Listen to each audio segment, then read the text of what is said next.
வரலாற்றில் மிகவும் நம்பகமான உளவுத்துறை தலைவரால் கொல்லப்பட்ட ஒரே தலைவர் இவர்தான். இது 1961 சியோல், தென் கொரியா. ஒரு இராணுவ அதிகாரி ஆட்சிக்கு வந்து போரினால் அழிந்த நாட்டை மாற்றத் தொடங்குகிறார்.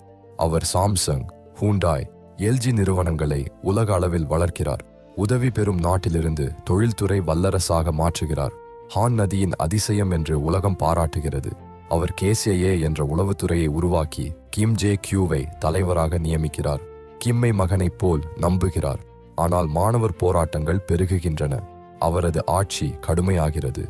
அக்டோபர் 26 இரகசிய இல்லத்தில் இரவு உணவின் போது கிம் ஜே கியூ தனது துப்பாக்கியை எடுக்கிறார். அவர் தலைவரின் மார்பிலும் தலையிலும் சுடுகிறார். நம்பிக்கையே மரணமாகிறது.